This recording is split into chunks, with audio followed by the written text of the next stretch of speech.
Hello aspirants, welcome to our channel way to get hope. நம்ம இன்றைக்கி ரொம்ப இன்ட்ரெஸ்டிங்கான ரொம்ப முக்கியமான ஒரு டாபிக் தான் பார்க்க போகிறோம். என்னென்னா தேச தலைவர்களின் வரலாறு, அவங்களோட ஹிஸ்ட்ரி, நேஷனல் லீடர்ஸோட ஹிஸ்ட்ரியை தான் பார்க்க போகிறோம்.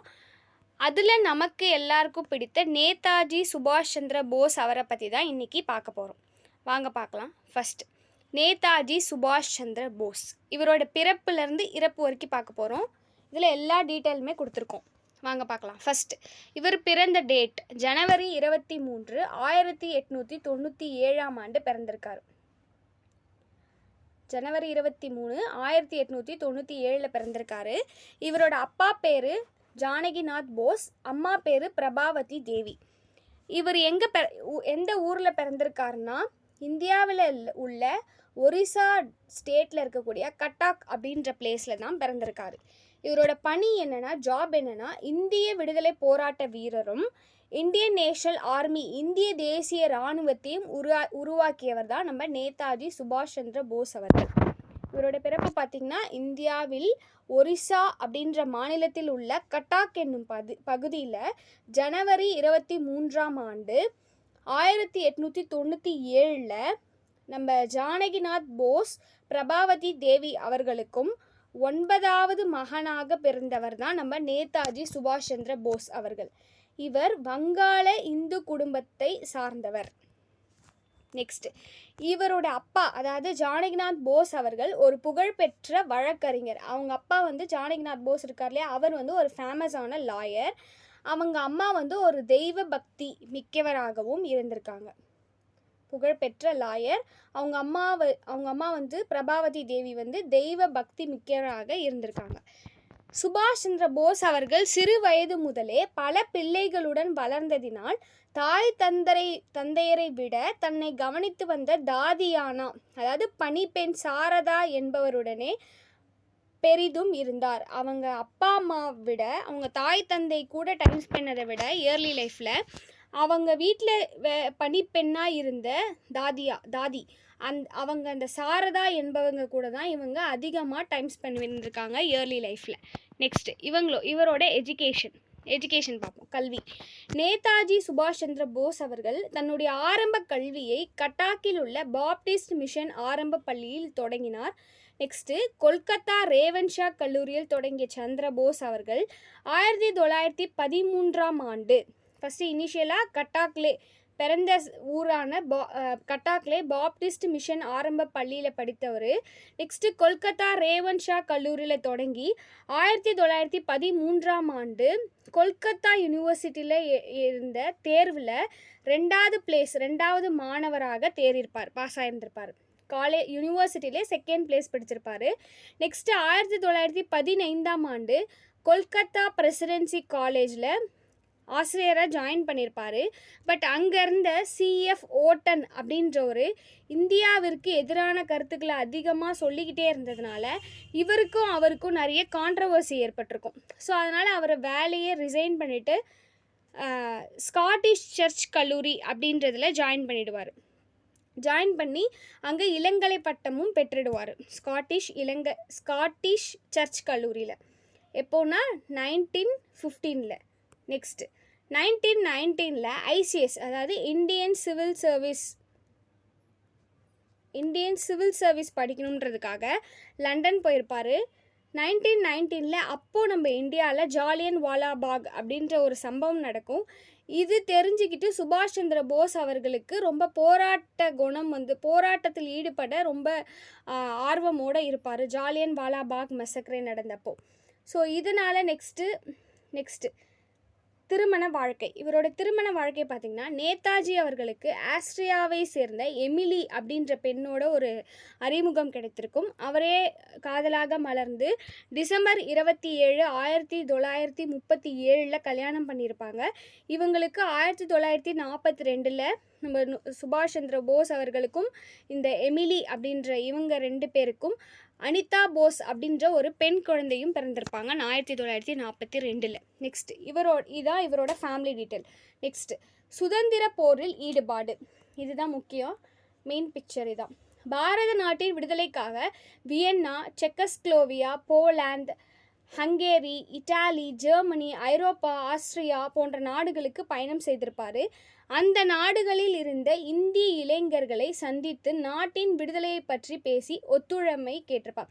ஸோ இந்தியாவோட சுதந்திரத்துக்காக இந்த ஊருக்கெலாம் போயிட்டு அங்கே இருந்த இந்திய இளைஞர்களுக்கு அவேர்னஸ் கொடுப்பாரு. ஒத்துழைமை வேணும் அப்படின்ற மாதிரி. எதுக்காகனா நம்மளோட நாடோட விடுதலைக்காக ஒத்துழைப்பு கேட்டிருப்பார் அவங்கக்கிட்ட, அங்கேருந்த இந்திய இளைஞர்கள்கிட்ட. நெக்ஸ்ட்டு, தன்னுடைய நாட்டை அடிமைப்படுத்தி வைத்திருக்கும் ஆங்கிலேயரிடம் வேலை செய்யக்கூடாது என கருதி தன்னுடைய பதவியை ராஜினாமா செய்துவிட்டு இந்தியா திரும்பிய சுபாஷ் சந்திர போஸ் அவர்கள் இந்திய தேசிய காங்கிரஸ் கட்சியில் இணைந்தார். அவர் இனிஷியலாக பிரிட்டிஷ் கீழே தான் ஒர்க் பண்ணியிருந்திருப்பார். அதுக்கப்புறம் தன்னோட நாட்டையே அவன் அடிமைப்படுத்திட்டு தானே ரூல் பண்ணிகிட்ருக்கான். ஸோ அது பிடிக்காததுனால அவரோட ஜாபை ரிசைன் பண்ணிவிட்டு இந்தியன் நேஷனல் காங்கிரஸில் ஜாயின் ஆகிட்டு அப்போ இருந்த வழக்கறிஞரான சிஆர் தாஸ் தன் தொழிலை விட்டுவிட்டு ஒத்துழையாமை இயக்கத்திற்கு தலைமை தாங்கி தேச பணியாற்றி கொண்டிருந்தார். சுபாஷ் சந்திர போஸ் அவர்கள் தனது கடிதம் மூலம் சிஆர் தாஸிடம் தான் தாய்நாடு திரும்பியதும் இந்திய சுதந்திர போரில் பங்கேற்க ஆலோசனை கேட்டிருந்தார். ஓகே, அதுக்கு முன்னாடி இந்தியாவில் இருந்த வழக்கறிஞரான சிஆர் தாஸ் அவர்கள் அவரோட லாயர் அந்த வக்கீலுன்ற அந்த தொழிலையே விட்டுட்டு அவர் ஒத்துழையாமை இயக்கம் நான் கோஆப்ரேஷன் மூமெண்ட்டில் தலைமை தாங்கி நடத்திட்டுருக்காரு. ஸோ இதை தலைமை தாங்கி தேசப்பற்றிற்காக தலைமை தாங்கி நடத்திட்டு இருந்தார் அவரோட ஜாபே விட்டுட்டு. ஸோ இதுக்கு முன்னாடியே சுபாஷ் சந்திர போஸ் அவர்கள் சிஆர் தாஸ்க்கு ஒரு லெட்டர் அனுப்பிச்சிருப்பார். நான் இந்தியா திரும்பியதும் இந்திய சுதந்திர போரில் பங்கேற்கிறதாக ஆலோசனை அவர்கிட்ட கேட்டிருந்திருப்பார். 1921ஆம் ஆண்டு சுபாஷ் சந்திர போஸ் மும்பையில் காந்தியையும் சந்தித்து சுமார் 1 மணி நேரம் கலந்தாலோசித்தார். சுபாஷ் சந்திர போஸ் அவர்கள் சித்ரஞ்சன் தாஸ் சிஆர் தாஸின் கீழ் தொண்டாற்ற விரும்பினார். போஸ் ஏற்றுக்கொண்ட சிஆர் தாஸும் அவரின் திறமை மிக்க அவரது குடும்ப பின்னணியும் உணர்ந்த சிஆர் தாஸ் தான் நிறுவிய தேசிய கல்லூரியின் தலைவராக 25 வயதே நிரம்பிய போஸை நியமித்தார். அதுக்கப்புறம் இந்தியா திரும்பியிருப்பார் நம்ம சுபாஷ் சந்திர போஸ் அவர்கள். 1923 மும்பையில் காந்தியை மீட் பண்ணி ஒரு 1 hour பேசிட்டு அப்போ சொல்லியிருக்காரு, நான் சிஆர் தாஸ் கீழே ஒர்க் பண்ணுறதுக்கு விருப்பப்படுறேன் அப்படின்னு சொல்லியிருப்பார். சிஆர் தாஸும் சுபாஷ் சந்திர போஸ் அவரோட திறமையும் அவரோட நாலேஜையும் அவரோட ஃபேமிலி பேக்ரவுண்ட் எல்லாத்தையும் பார்த்துட்டு இவரை ஓகே அப்படின்னு சொல்லி அவரை அக்செப்ட் பண்ணிவிட்டு அவர் நிறுவிய தேசிய கல்லூரியின் தலைவராக 25 வயசே ஆயிருக்கும் அப்போ நேதாஜி சுபாஷ் சந்திர போஸ் அவர்களுக்கு. அவரை தலைவராக நியமித்திருப்பார் அந்த தேசிய கல்லூரிக்கு. நெக்ஸ்ட், அரசியல் நுழைவு, பாலிடிக்ஸில் என்ட்ரு ஆகிறார். எப்போது 1922 1922ஆம் ஆண்டு பிரின்ஸ் ஆஃப் வேல்ஸ் அப்படின்றவர் இந்தியாவுக்கு வருவாங்க. பிரின்ஸ் ஆஃப் வேல்ஸோட இளவரசர் அவர் இந்தியாவுக்கு வருவார். அப்போ இந்தியாவுக்கு அனுப்புறதாக பிரிட்டன் ஒரு தீர்மானம் போட்டிருக்கோம். இதனால் வேல்ஸ் வருகையை எதிர்த்து போராட்டங்கள் நடத்த காங்கிரஸ் முடிவு செய்தது. அவங்கள வர்றதுக்கு இவங்களுக்கு பிடிக்கல இந்தியர்களுக்கு. ஸோ அதனால் காங்கிரஸ் என்ன பண்ணுது, அவங்களுக்கு எதிர்த்து போராட்டம் பண்ணுறாங்க, நீங்கள் வரக்கூடாதுன்ற மாதிரி. அந்த பிரின்ஸ் ஆஃப் வேல்ஸ் வரக்கூடாது எதிர்த்து போராட்டம் பண்ணுறாங்க. ஸோ இதில் கொல்கத்தா தொண்டர் படையின் தலைவராக நம்ம சுபாஷ் சந்திர போஸ் அவர்கள் பொறுப்பேற்று தன்னுடைய எதிர்ப்பை வெளிப்படுத்தியிருக்கிறாரு. நெக்ஸ்ட்டு, மேலும் பல காங்கிரஸ் தொண்டர்களையும் இதனால் இந்த பிரின்ஸ் ஆஃப் வேல்ஸ் எதிர்த்து போராட்டம் பண்ணதுனால இவர் பல காங்கிரஸ் தொண்டர்களையுமே அரெஸ்ட் பண்ணியிருப்பாங்க. இவருக்கு 6 மாத சிறை தண்டனையும் கொடுத்துருப்பாங்க. சில நாட்களின் பின்னர் ஜவஹர்லால் நேரு, சிஆர் தாஸ், சித்ரஞ்சன் தாஸ் எல்லாருமே அரெஸ்ட் பண்ணிடுவாங்க. மேலும் தலைவர்கள் யாருமே வெளியே இருக்க மாட்டாங்க. மேலும் தலைவர்கள் யாரும் இல்லாத போதும் கொல்கத்தாவில் மறியல் சிறப்புற மக்களாலே கொல்கத்தாவில் மட்டும் ரொம்ப நல்லாவே நடந்திருக்கும் அந்த மறியல். நெக்ஸ்ட்டு, 6 மாதம் கழித்து அக்டோபரில் 1922 வெளியில் ரிலீஸ் ஆகி 6 மாதம் ஆஃப்டர் ஜெயில். இந்த பிரின்ஸ் ஆஃப் வேல்ஸ்க்கு எதிர்த்து போராட்டினால ஜெயிலுக்கு போனவர் 1922 அக்டோபர் மாதம் வெளியே வராரு. அப்போ வந்துட்டு காந்தியின் ஒத்துழையாமை இயக்கத்தையும் வரிகொடா இயக்கத்தையும் விரிவுபடுத்தினார். அப்போ காந்தி என்ன பண்ணுவார், காந்தி அவர்கள் ஆரம்பித்த ஒத்துழையாமை இயக்கம் நான் கோஆப்ரேஷன் மூமெண்ட்டையும் வரிகொடா நோ டேக்ஸ் கேம்பெயினையும் வந்து எக்ஸ்டெண்ட் பண்ணியிருப்பார். நெக்ஸ்ட், காங்கிரஸில் பிளவு. என்னென்னா 1928 காந்திஜியின் தலைமையில் தொடங்கிய காங்கிரஸ் மாநாட்டில் சுயாட்சிக்கு எதிர்ப்பு காட்டிய காந்திஜியின் முடிவை தவறு என நேதாஜி எதிர்த்து கூறினார். இதனால் காந்திக்கும் நேதாஜிக்கும் இடையே கருத்து வேறுபாடு ஏற்பட்டது. 1922 காங்கிரஸ் செஷன் வந்து ஹெட்டட் பை காந்திஜி அவர்கள். அப்போ வந்து காந்திஜி வந்து சுயாட்சிக்கு எதிர்ப்பு காட்டியிருப்பார். அதை வந்து தவறு அப்படின்னு சொல்லி எதிர்த்து காந்தி அவர்களையே எதிர்த்து நம்ம நேதாஜி சுபாஷ் சந்திர போஸ் அவர்கள் வேற ஒரு கருத்து சொல்லியிருப்பார். ஸோ இதனால் இவங்க 2 பேருக்கும் ரொம்பவே கான்ட்ரவர்சி ஏற்பட்டிருக்கும்.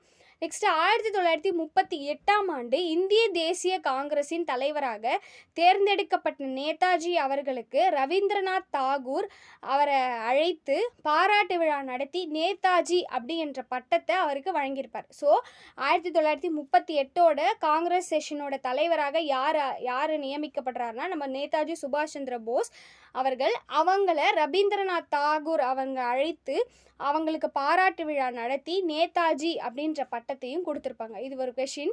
யார் நம்ம சுபாஷ் சந்திர போஸ் அவர்களுக்கு நேதாஜி என்ற பட்டத்தை வழங்கினாங்கன்னா நம்ம ரவீந்திரநாத் தாகூர் அவர்கள் தான் வழங்கியிருப்பாங்க. நெக்ஸ்ட், எப்போ வழங்கியிருப்பாங்கன்னா 1938 வழங்கியிருப்பாங்க. நெக்ஸ்ட், 1939 2வது முறையாக காங்கிரஸ் தலைவர் பதவிக்கு நேதாஜி போட்டியிட்டார். போஸின் கொள்கை காந்தியின் கொள்கைக்கு முரணாக அமைந்ததால் அவருக்கு பதிலாக பட்டாபி சீதாராமையாவை நிறுத்தினார். ஆனால் பட்டாபி சீதாராமையா தேர்தலில் தோற்றுவிட்டாங்க. என்னென்னா 1939 அகைன் இவரே நிற்கிறாரு காங்கிரஸ் தலைவர் போட்டிக்கு. அதில் காந்தி அவர்களுக்கும் நேதாஜி சுபாஷ் சந்திர போஸ் அவர்களுக்கும் ஆல்ரெடி கான்ட்ரவர்சி இருக்குது. ஸோ அதனால் காந்தி அவர்களின் கீழே யாருன்னா நம்ம பட்டாபி சீதாராமையா அவர்களை நியமிக்கிறாங்க. இந்த பக்கம் நம்ம நேதாஜி சுபாஷ் சந்திர போஸ் அவர்கள் இருக்காங்க. இவங்க 2 பேருக்கும் நடந்த போட்டியில் நம்ம பட்டாபி சீதாராமையா அவர்கள் வந்து தோற்றுவிடுவாங்க. ஸோ காந்தி வந்து உண்ணாவிரதத்தில் ஈடுபட்டுருவார். ஸோ அதனால் போஸ் அவர்கள் காங்கிரஸை விட்டு தானாகவே வெளியேறினார். காந்தி இவர் காங்கிரஸ் தலைவராக ஆனதுனால காந்தி அவர்கள் உண்ணாவிரதத்தில் இருந்திருப்பார். ஸோ நம்ம சுபாஷ் சந்திர போஸ் அவர்கள் வேணாம் அப்படின்னு சொல்லிட்டு காங்கிரஸை விட்டு லெஃப்ட் ஆகிடுவார். லெஃப்ட் ஆகிட்டு 1939 மே மாதம் ஆல் இண்டியா ஃபார்வர்ட் பிளாக் அப்படின்ற ஒரு கட்சியை ஆரம்பிச்சிருப்பார். இது எங்கன்னா உத்தரப்பிரதேசத்தின் மக்கூர் உனோவோவில் நேதாஜி சுபாஷ் சந்திர போஸால் உருவாக்கப்பட்டது. இந்த ஆல் இண்டியா ஃபார்வர்ட் பிளாக் அப்படின்றது எங்கே ஆரம்பிச்சிருக்காங்கன்னா உத்தரப்பிரதேசத்தில் மக்கூர் உனோவோ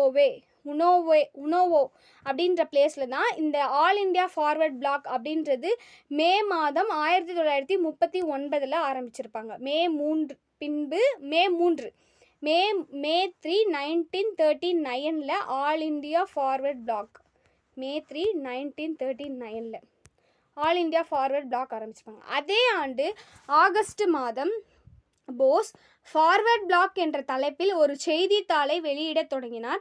அவர் தனது புதிய அரசியல் திட்டத்திற்கு ஆதரவை திரட்டி நாடு முழுவதும் பயணம் செய்தார். அதாவது 1939 ஆல் இண்டியா ஃபார்வர்ட் பிளாக்னு ஆரம்பிச்சுவார். அடுத்த வருஷமே, அதாவது 1940 அடுத்த வருஷமே இவர் நியூஸ் பேப்பர் ஃபார்வர்ட் பிளாக் அப்படின்ற பேரில் ஒரு நியூஸ் பேப்பரையும் தொடங்கியிருப்பார். இவரோட புதிய இந்த அரசியல் திட்டத்திற்கு ஆதரவு கேட்டு பல நாடுகளுக்கு பயணம் சென்றிருப்பார். நெக்ஸ்ட், பிரித்தானியா இந்தியாவிடமிருந்து தப்பிச் செல்லுதல். பிரிட்டானிய அரசுக்கு எதிராக மக்களை ஒன்று திரட்டுகிறார் என கூறி 1940ஆம் ஆண்டு ஆங்கிலேய அரசு நேதாஜியை கைது செய்து சிறையில் அடைத்தது. ஸோ இவர் எல்லா இடத்துக்கும் போயிட்டு தன்னோட கட்சியை சொல்லி அவர் ஆதரவு கேட்குறார் இல்லையா, இதை தெரிந்து பிரிட்டிஷ் கவர்மெண்ட் என்ன பண்ணுது, இவர் எல்லாரையும் ஒன்று சேர்க்க பார்க்குறாரு, ஒன்று திரட்டுறாங்க அப்படின்னு சொல்லி இவரை 1940 அகைன் பிரிட்டிஷ் கவர்மெண்ட் அடைச்சு ஜெயிலில் போட்டுருவாங்க.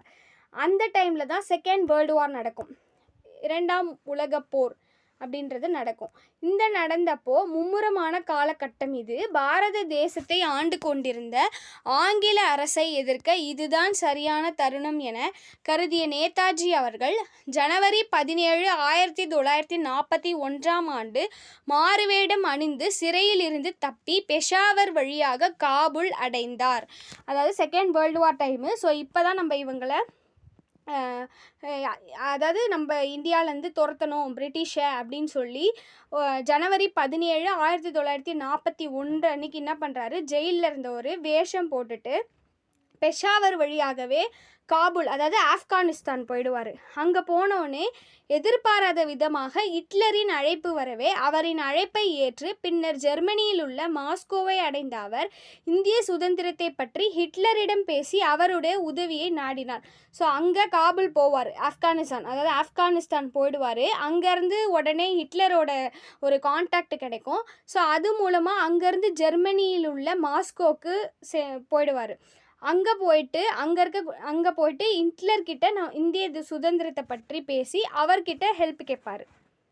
நெக்ஸ்ட், சுதந்திர இந்திய இராணுவம். 1941 சுதந்திர இந்திய மையம் என்ற அமைப்பை தொடங்கி ஆசாத் ஹிந்த் என்ற ரேடியோவையும் ஆசாத் ஹிந்த் அப்படின்ற ஒரு ரேடியோவையும் உருவாக்கி சுதந்திர தாகத்தை அங்கிருந்த இந்திய மக்களிடம் விதைத்தார். பிறகு ஜெர்மன் அயலுறவுத்துறை அமைச்சர் வான் ரிப்பன்ட்ராப்பின் உதவியுடன் சிங்கப்பூரில் ராஷ் பிஹாரி போஸ் தலைமையில் தொடங்கப்பட்டு செயல்படாமல் கிடந்த இந்திய தேசிய இராணுவத்திற்கு தீவிர பயிற்சி அளித்து அதன் தலைமையேற்றும் நடத்தினார். இப்போ என்னென்னா 1941 சுதந்திர இந்திய மையம் என்ற அமைப்பை தொடங்கியிருப்பார். என்னென்னா ஆசாத் ஹிந்த் அப்படின்ற ஒரு ரேடியோவை ஆரம்பித்து சுதந்திரத்தை பற்றி மக்கள்கிட்ட அவேர்னஸை உருவாக்குவார். அதுக்கப்புறம் ஜெர்மன் அயலுறவுத்துறை அமைச்சர் வான் ரிப்பன்ட்ராப்பின் அவரோட ஹெல்ப்போட சிங்கப்பூரில் ராஷ் பிஹாரி போஸ் அவர் இந்திய தேசிய இராணுவம் அப்படின்னு ஆரம்பிச்சிருப்பார். அவர் அதை தொடர்ந்து செயல்பட முடியாதனால இந்த வான் ரிப்பன்ட்ராப்பின் அவரோட உதவியோட நம்ம சுபாஷ் சந்திர போஸ் அவர்கள் அதை தீவிரமாக அந்த இந்திய தேசிய இராணுவத்திற்கு தீவிரமாக பயிற்சி அளித்து அதோட ஹெட் அதாவது தலைமையும் ஏற்று அதனை தொடர்ந்து கண்டினியூ பண்ணார். ராஷ் பிஹாரி கோஷ் உருவாக்கிய இந்திய தேசிய இராணுவத்தை நம்ம சுபாஷ் சந்திர போஸ் அவர்கள் தலைமையேற்று நடத்தி வந்தார். பிறகு ஜப்பான், ஜெர்மனி மற்றும் இத்தாலி போன்ற நாடுகளின் ஆதரவுடன் பர்மாவில் இருந்தபடியே இந்திய தேசிய இராணுவ படையை கொண்டு 1944 ஆங்கிலேயரை எதிர்த்தார். அதுக்கப்புறம் என்ன ஆயிருக்கு, ஜப்பான், ஜெர்மனி மற்றும் இத்தாலி போன்ற நாடுகளோட ஹெல்ப் கிடச்சிருக்கு. யார் ஜப்பான், ஜெர்மனி, இத்தாலி இவங்களோட ஹெல்ப்லாம் கிடச்சிக்கிட்டு பர்மாவில் அதாவது மியான்மரில் இருந்துக்கிட்டே இந்திய தேசிய இராணுவ படை தலைவர் இல்லையா, அதை வச்சுக்கிட்டு ஆங்கிலேயரை எதிர்த்துட்டு இருந்தார் 1944. நெக்ஸ்ட், ஆனால் இந்திய தேசிய படை பல காரணங்களால் தோல்வியை தழுவி பின்வாங்கியது. அப்பொழுது ஆகஸ்ட் 15, 1945ஆம் ஆண்டு நேதாஜி வானொலி மூலம் வீரர்களுக்கு இந்த தற்காலிக தோல்வியால் மனச்சோர்வு அடைந்து விடாதீர்கள், நம்பிக்கையுடன் இருங்கள். 1944 ஆங்கிலேயரை எதிர்த்துட்ருப்பார் இந்திய தேசிய இராணுவத்தை வச்சுக்கிட்டு. அது மட்டும் இல்லாமல் பல கண்ட்ரியோட ஹெல்ப்பும் கிடச்சிருக்கும். ஸோ இதை வச்சுக்கிட்டு எதிர்த்துட்டு இருந்த அவர், ஆனால் இந்திய தேசிய இராணுவம் என்ன ஆகும்னா தான் தங்கிட்டுருக்கு. ஸோ இந்த தோல்வியை பின்னாடியே போகும் இந்த இந்திய தேசிய இராணுவம். இது ஆகஸ்ட் 15, 1945ஆம் ஆண்டு அவர் உருவாக்கி அந்த அந்த ரேடியோ வானொலி மூலமாக அவர் ஒரு வீரர்களுக்கு இதை சொல்லியிருப்பார். இந்த தற்காலிக தோல்வியால் மனச்சோர்வு அடைந்து விடாதீர்கள், நம்பிக்கையுடன் இருங்கள் அப்படின்று இதை சொல்லுவார் வானொலி மூலம். நெக்ஸ்ட், இந்தியாவை நிரந்தரமாக அடிமை தளத்தில் கட்டி வைக்கும் ஆற்றல் இந்த உலகில் எந்த சக்திக்கும் இல்லை, ஜெய்ஹிந்த் என உரையாற்றினார். இந்தியாவை அடிமை தளத்தில் வச்சிருக்கக்கூடிய ஆற்றல் சக்தி யாருக்குமே இந்த உலகத்தில் இல்லை அப்படின்னு சொல்லி ஜெய்ஹிந்த் அப்படின்னு சொல்லி உரையாற்றியிருப்பார். இந்திய தேசிய இராணுவம் தோல்வி அடைந்த பின்னர் பலரின் போராட்டம் மற்றும் தியாகங்களுக்கு பின்னர் ஆகஸ்ட் 15, 1947 இந்தியா விடுதலை பெற்றது. இந்தியா இண்டிபெண்டன்ஸ் அட்டைன் ஆகிட்டு இருக்கோம். எப்போனா August 15, 1947 பல போராட்டங்கள் பல தியாகங்களுக்கு பின்னர் இந்தியா விடுதலை பெற்றுடுறோம். நெக்ஸ்ட், போஸ் மரணத்தில் உள்ள மர்மம். நம்ம சுபாஷ் சந்திர போஸ் அவர்கள் ஆகஸ்ட் 18, 1945 நேதாஜி பயணம் செய்த விமானம் பர்மோசா அப்படின்ற ஒரு ஐலாண்ட் தீவுக்கு அருகே விபத்துக்குள்ளாகி அவர் இறந்துவிட்டார் என ஜப்பானிய வானொலி அறிவித்துள்ளது. ஆகஸ்ட் 18, 1945, அதாவது இந்தியா இண்டிபெண்டன்ஸ் ஆன கொஞ்ச நாள்லே நேதாஜி அவர்கள் விமானம் மூலமாக பர்மோசா அப்படின்ற தீவுக்கிட்ட விபத்துக்குள்ளாகி ஆக்சிடெண்ட்டில் இறந்துட்டுருப்பாரு அப்படின்ற ஒரு நியூஸை ஜப்பானிய வானொலி அறிவித்திருக்கும். இந்த செய்தியை கேட்டு இந்திய மக்கள் நிலை குலைஞ்சிருவாங்க. நேதாஜி இறந்து விட்டார் என்பதை பலருமே நம்பவே இல்லை. இறுதி வரை அவருடைய மரணம் மர்மமாகவே புதைந்து விட்டது. போஸின் பொன்மொழிகள் சில, அதாவது நேதாஜி சுபாஷ் சந்திர போஸ் அவர்களின் பொன்மொழிகள் சில என்னென்னு பார்க்கலாம். ஜூலை 6, 1943 சுபாஷ் சந்திர போஸ் அவர்கள் தனது புகழ்பெற்ற டெல்லி சலோ, மார்ச் டு டெல்லி சலோ அப்படின்ற ஒரு உரையை சிங்கப்பூரில் உள்ள ஒரு பெரிய மைதானமான பதாங்கில் நிகழ்த்தினார். சிங்கப்பூரில் இருக்க பதாங் அப்படின்ற ஒரு ஸ்டேடியத்தில் இதை சொல்லியிருப்பார். டெல்லி சலோ அப்படின்ற ஒரு இதை புகழ்பெற்ற டெல்லி சலோ அப்படின்ற உரையை பேசியிருப்பார். நெக்ஸ்ட்டு, சுதந்திரம் கொடுக்கப்படுவதில்லை, எடுக்கப்படுகிறது அப்படின்னு சொல்லியிருப்பார். நீங்கள் உங்களின் குருதியை கொடுங்கள், நான் உங்களுக்கு விடுதலை கொடுக்கிறேன் அப்படின்னு ஒரு கோட்டு. நெக்ஸ்ட்டு, கலங்காத உள்ளம் படைத்தவர்களே இறுதி வெற்றிக்கு உரியவர்கள். நெக்ஸ்ட்டு, ஒரு சிந்தனைக்காக மனிதன் இறக்கலாம், ஆனால் அவனது சிந்தனைகள் அதன் பின் 1000 பேரிடம் செல்லும். நெக்ஸ்ட், நமது முயற்சிகளும் தியாகங்களும் தான் நம்மை நமது சொந்த திறனால் சுதந்திரத்தை பெற உதவும். நமது முயற்சிகளும் தியாகங்களும் தான் நம்மை நமது சொந்த திறனால் சுதந்திரத்தை பெற உதவும்.